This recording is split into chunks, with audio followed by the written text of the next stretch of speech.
Shalom teman-teman Youth GKI Kanaan. Sungguh senang sekali kok pada hari ini hari Jumat kita bisa sama-sama kembali. Kita mau saat teduh bareng yuk. Nah teman-teman, hari ini mari kita belajar satu tema, yaitu tetap benar meski kepepet, yang kita sama-sama akan pelajari dari Bilangan pasal yang ke-22 ayat yang kedua sampai yang ke-6, lalu dari ayat yang ke-31 hingga ayat yang ke-35.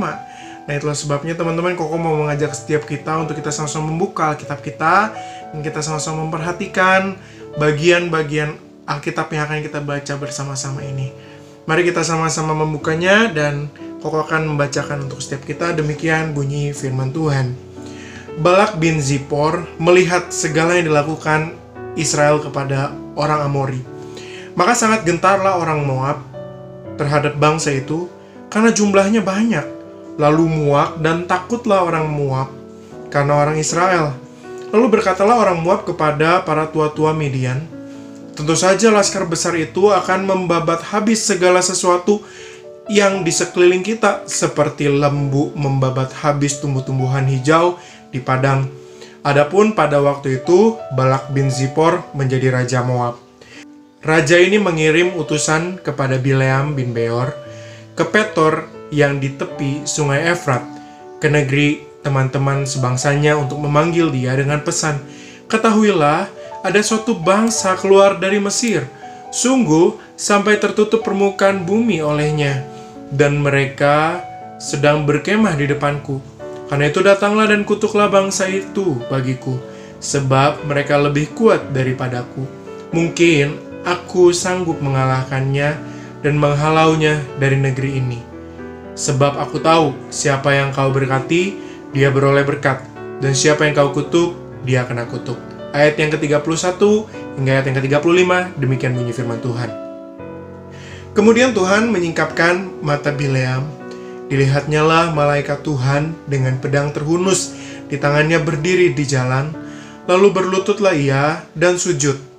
Berfirmanlah malaikat Tuhan kepadanya, "Apakah sebabnya engkau memukul keledaimu sampai 3 kali? Lihat, aku keluar sebagai lawanmu, sebab jalan ini pada pemandanganku menuju kepada kebinasaan. Ketika keledai ini melihat aku, telah 3 kali ia menyimpang dari hadapanku. Jika ia tidak menyimpang dari hadapanku, tentulah engkau yang kubunuh pada waktu itu juga, dan dia kubiarkan hidup." Lalu berkatalah Bileam kepada malaikat Tuhan, "Aku telah berdosa, karena aku tidak mengetahui bahwa engkau ini berdiri di jalan menentang aku. Maka sekarang hal itu jahat di matamu. Aku mau pulang." Tetapi malaikat Tuhan berfirman kepada Bileam, "Pergilah bersama-sama dengan orang-orang itu, tetapi hanya perkataan yang kukatakan kepadamu harus kau katakan."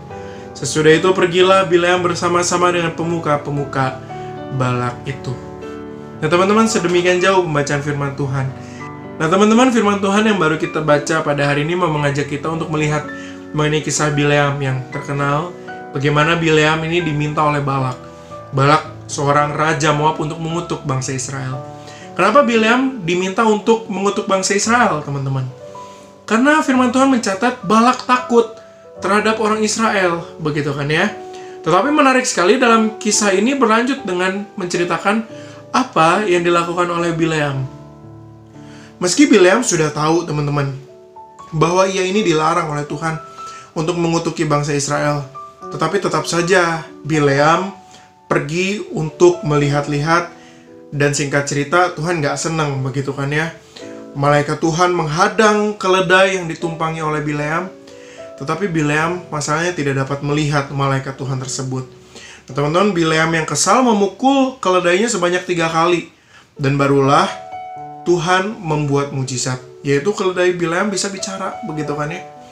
Nah, tetapi bukan hanya mujizat keledai yang bisa bicara, Bileam juga dibukakan matanya untuk melihat malaikat Tuhan yang datang kepadanya. Itulah sebabnya teman-teman, Alkitab juga mencatat bahwa Bileam sangat terkejut, lalu ia sujud menyembah.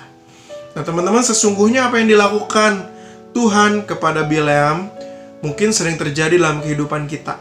Seperti Bileam, mungkin kita didesak, atau kita terdesak, atau kita mendesakkan diri pada satu keadaan untuk kita bisa kompromi dengan dosa, begitu kan ya. Entah teman-teman punya dosa mengenai kejujuran, atau dosa nyontek, atau teman-teman punya dosa pornografi, atau punya dosa-dosa yang lainnya. Mungkin teman-teman kita menghadapi masa-masa di mana kita terdesak. Dan kalau kita lihat di dalam bagian ini, sesungguhnya Tuhan sedang mengajar Bileam untuk sadar dan peka. Ada Tuhan yang akan terus mengingatkan. Dan kalau kita lihat dalam bagian ini, Tuhan sendiri seakan-akan yang menutup jalan untuk Bileam bisa melakukan apa yang Tuhan tidak senang.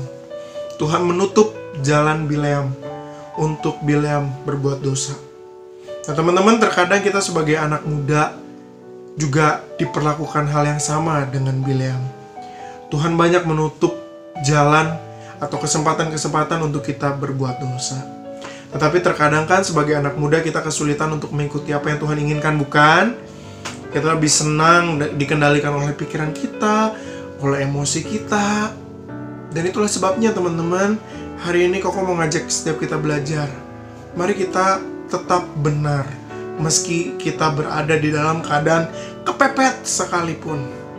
Dan hari ini Koko juga mau mengajak setiap kita, mari kita melatih kepekaan kita untuk melihat bagaimana jalan yang Tuhan bukakan, apakah itu dibukakan atau ditutup oleh Tuhan untuk kita. Itulah sebabnya teman-teman, mari kita terus belajar, tetap benar di dalam segala keadaan. Meski kita sedang terpepet, kita tetap benar. Tuhan Yesus memberkati setiap kita. Amin. Halo guys, itu tadi saat teduh kita untuk hari ini.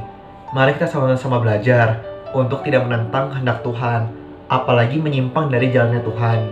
Mari kita sama-sama belajar peka, menerima kehendak Dia, dan sama-sama berjalan bersama Tuhan, bukan di jalan yang salah. Oke guys, untuk menutup saat teduh hari ini, mari kita sama-sama berdoa. Terima kasih Tuhan untuk hari ini. Tuhan, Kau kembali mengingatkan kami bagaimana kami harus mendengarkan kehendak Engkau Tuhan, bukan kehendak kami, tapi hanya Engkau saja yang Tuhan yang kami dengarkan. Karena kami percaya bersamamu kami akan menjadi kuat di dalam Engkau Tuhan. Terima kasih Tuhan, hanya dalam nama-Mu kami doa, amin. Oke guys, itu tadi saat teduh kita untuk hari ini. Mari kita sama-sama bagikan materi saat teduh kita kepada teman-teman yang lain, supaya semakin banyak teman-teman kita mendapatkan berkat. Oh iya, jangan lupa besok juga kita ada saat teduh lagi ya di channel ini. Guys, kalian sedang ada pertanyaan, pergumulan, ataupun permasalahan, bisa langsung DM aja ke Instagram Youth GKI Kanaan. Nah, di sana ntar akan bakal dijawab tuh pertanyaan-pertanyaan kalian melalui podcast. Jadi jangan lupa juga nonton podcast kita ya. Oh ya guys, hari Sabtu juga kita bakal ada Zoom fellowship bareng loh. Jadi jangan sampai ketinggalan ya. Tepatnya jam 7 malam. Ayo guys, kita sama-sama Zoom fellowship, bersekutu bersama Tuhan. Jangan lupa. Linknya bakal di-share di grup WA ataupun grup lain. Have a blessed day, Tuhan Yesus memberkati. Hai, selamat datang di obrolan santai anak milenial. Kita pengen menanyakan bagaimana sih kita tahu pekerjaan yang kita kerjakan itu memang suatu panggilan daripada Tuhan. Apakah itu pekerjaan yang tepat atau bukan? Panggilan Tuhan ditempatkan di sini atau enggak? Itu proses waktu lagi. Artinya, Apa lebih baik memang kerja di kantor dulu untuk cari pengalaman, atau memang kita cari entrepreneur yang memang tidak secara langsung kita asah pengalaman kita pribadi, dan memang keuntungannya pun sesuai dari apa yang kita kerjakan. Dari perusahaan itu butuh dari saya, yaitu kejujuran dan kesetiaan saya. Itu tadi, jadi kesuksesan menurut ajaran Kristen itu seperti apa sebenarnya? jangan takut untuk mengambil sebuah keputusan yang mungkin seolah-olah kayaknya kita tuh masih jauh dari apa yang kita pikirkan gitu. Tapi sebenarnya ketika kita punya Tuhan yang besar, kita tuh ada sebuah jaminan Tuhan akan menyertai kita setiap hari dan sepanjang waktu.